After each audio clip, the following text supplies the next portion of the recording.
50 ஆண்டுகளுக்கும் மேலாக ஒரு வலுவான தேசத்தை உருவாக்குவதில் சிறந்த பங்காற்றியுள்ள செட்டிநாட் சிமெண்ட்டுகள் உங்கள் இல்லத்து கான்கிரீட்டுக்கான தரமான படைப்புகள். பரோட்டா சூரியாக தமிழ் சினிமாவில் என்ட்ரி கொடுத்த சூரி ஹீரோக்களுக்கே டஃப் கொடுக்கும் சூரன் ஆகிவிட்டார்.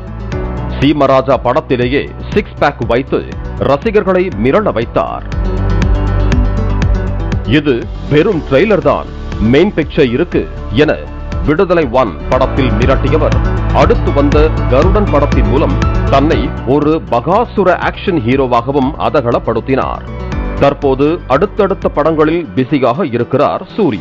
இந்த நிலையில்தான் அவருடன் ஜோடி சேர்ந்து நடித்த நடிகை கூறிய தகவல் கோலிவுட்டில் பரபரப்பாக உலாவிக் கொண்டிருக்கிறது. இயக்குனர் எழில் இயக்கத்தில் விஷ்ணு விஷால், நிக்கி கல்ராணி, சூரி, ரவி மரிகா இணைந்து செம்ம சிரிப்பூட்டிய படம் வேலன்னு வந்துட்டா வெள்ளைக்காரன். அன்னைக்கு காலையில 6 மணிக்கு என்கிற ரோபோ சங்கர் காமெடியாக இருக்கட்டும், புஷ்பா புருஷனா காமெடிகள் தான் படத்தின் ஹைலைட்டே. குறிப்பாக இந்த படம் வெளியானதில் இருந்தே புஷ்பா என்று பெயர் வைத்த பெண்களின் கணவன்மார்களை புஷ்பா புருஷனா என கேட்டு ட்ரோல் செய்ய ஆரம்பித்தார்கள். அந்த புஷ்பா கேரக்டரில் நடித்த ரேஷ்மாவுக்குத்தான் பிரச்சனையோ பிரச்சனை.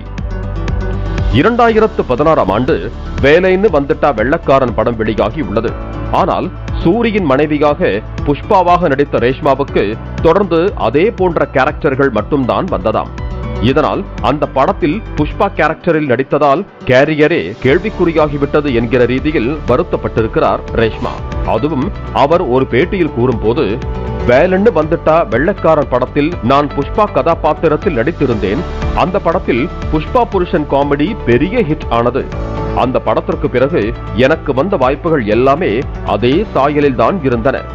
ரெக்கார்ட் டான்ஸ் ஆடும் பெண்ணாகத்தான் நடிக்க கேட்டார்கள். அதனால் சினிமாவே வேண்டாம் என கூறிவிட்டு டிவி சீரியல்களில் நடிக்க ஆரம்பித்து விட்டேன் என கூறியிருக்கிறார் நடிகை ரேஷ்மா. அந்த படத்துக்கு பிறகு கோட்டு, மணல் கயிறு 2 ஆகிய படங்களில் நடித்தாலும் சினிமாவில் இருந்து ஒதுங்கி வாணி ராணி, மரகத வீணை, உயிர்மெய், ஆண்டாள் அழகர், வம்சம் ஆகிய டிவி சீரியல்களில் ரேஷ்மா நடித்து வருகிறார் என்பது குறிப்பிடத்தக்கது. பிக் பாஸ் 3யிலும் வெளிச்சம் கிடைத்தது. சினிமாவில் நடிக்க வருவதற்கு முன்பு ரேஷ்மா ஒரு விமான பணிப்பெண்ணாகவும் இருந்திருக்கிறார் என கூறப்படுகிறது.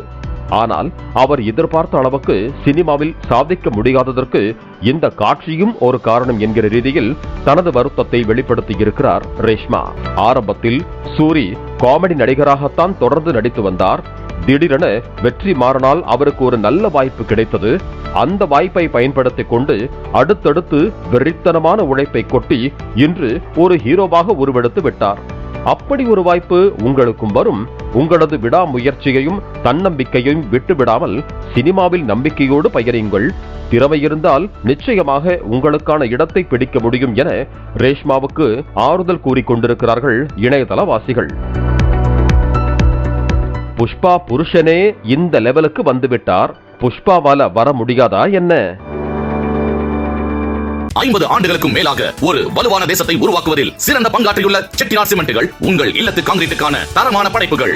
பிளே ஸ்டோர் மற்றும் ஆப் ஸ்டோரில் இருந்து பாலிமர் செயலியை QR கோடு மூலம் பதிவிறக்கம் செய்யுங்கள். செய்திகளை உடனுக்குடன் பெறுங்கள்.